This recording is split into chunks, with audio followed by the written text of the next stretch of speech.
Hey nerds, today we're taking a journey to Cybertron with Transformers 1, the untold origin story of Optimus Prime and Megatron. This animated film rewrites some complicated, contradictory, and convoluted lore while delivering epic action and emotional depth. Does it succeed in giving us a fresh yet emotionally faithful look at these beloved characters? Let's break it down right now. Welcome back to the Nerd Soul Show. I'm Nathan. As always, if you want to jump ahead of the intro to my analysis or rating, check the chapter links below. So this animated prequel hits theaters in IMAX on September 20th with previews on the 19th. It is rated PG and it is 1 hour and 44 minutes long. Let's dive into the details and see how it stacks up. The spoiler-free logline for this movie is, in Transformers 1, we see the untold origin story of Optimus Prime and Megatron, who were once brothers in arms. As Orion Pax and D16, they shared a bond that would eventually be shattered, changing the fate of Cybertron forever. This movie is directed by Josh Cooley, known for Toy Story 4. Transformers 1 is written by Eric Pearson, known for Thor Ragnarok, Andrew Breyer and Gabriel Ferrari, known for Ant-Man and the Wasp. The team behind the script has streamlined some of the complex lore while keeping the core elements that longtime fans will appreciate. The main cast consists of Chris Hemsworth as Orion Pax / Optimus Prime, the hero we all know before his transformation into the Autobot leader. He is known for lots of things, but Thor, Extraction. He was also earlier this year in Furiosa. Link above for our review on that.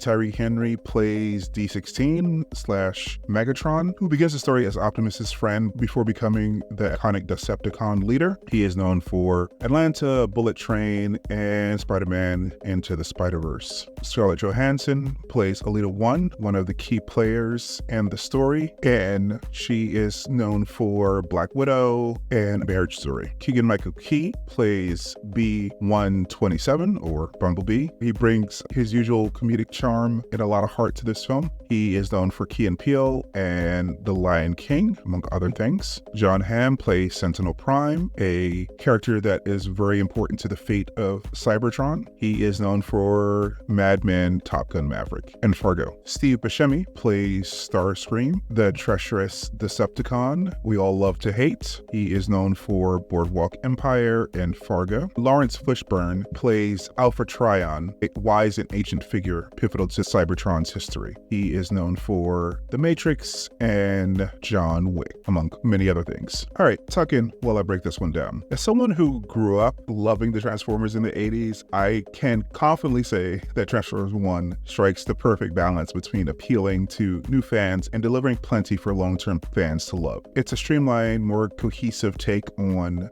the lore that doesn't stray too far from the core elements, but does tweak certain things like the origins of Primus and Cybertron. For the fans who, like me, found the human characters in Transformers a bit dull in live-action movies, except for perhaps the Bumblebee movie, you'll be happy to hear that Transformers 1 takes place entirely on Cybertron. The focus is all on the characters that matter, the Autobots and Decepticons, or the Transformers before they were Autobots and the Decepticons. Chris Hemsworth and Tyree Henry deliver standout performances as Orion Pax and D16, whose bond forms the emotional core of the movie. Their chemistry is spot on, making the eventual heel turn from D16 to Megatron heartbreaking but inevitable. While some plot points are predictable, especially for older moviegoers, the depth of their relationship is well handled. Scarlett Johansson's Alita 1 is a pleasant surprise. Her voice work is almost unrecognizable. She brings a lot of emotional weight to the character. Keegan-Michael Key as B-127, or Bumblebee, steals the show with his usual comedic timing. His scenes had me laughing out loud. The animation in Transformers 1 is top tier with crisp visuals, breathtaking action sequences. The battles on Cybertron are fast-paced, visually striking, and incredibly fun to watch. It's the kind of movie where you'll want to rewatch certain scenes just for the action alone.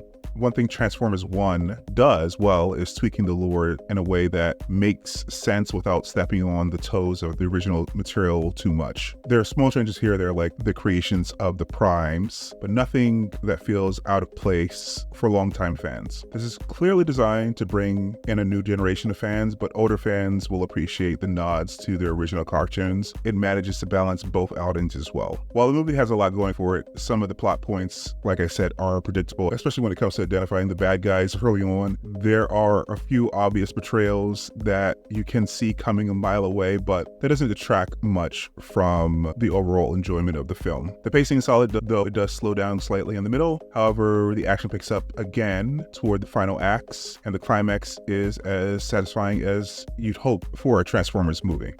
I'm going to highlight again Keegan-Michael Key as B127. He brings much of the levity to the film. His humor doesn't feel forced, and it fits well with the tone of the movie. Meanwhile, Steve Buscemi as Starscream is the perfect amount of sleazy, and Lars Fishburne brings gravitas to Alpha Trion that grounds the more mystical elements of the story. A quick word of caution for parents. While this is an animated movie, it's not for very young kids. I took my 4-year-old to the critic screening, and even though it's cartoon violence, the intensity of the robot battles and the arguments between the characters were a little bit too much for him, but I recommend this for kids 7 and up. In my final analysis, Transformers 1 earns a movie marathon rating for me. This was on the bubble. I was going to give it an 8 because it is predictable in spots, and it might even be a 7 for more general audiences, but if I'm honest with myself, as an 80s kid who loved Transformers, I want to watch this over and over again. It's the perfect blend of nostalgia and fresh storytelling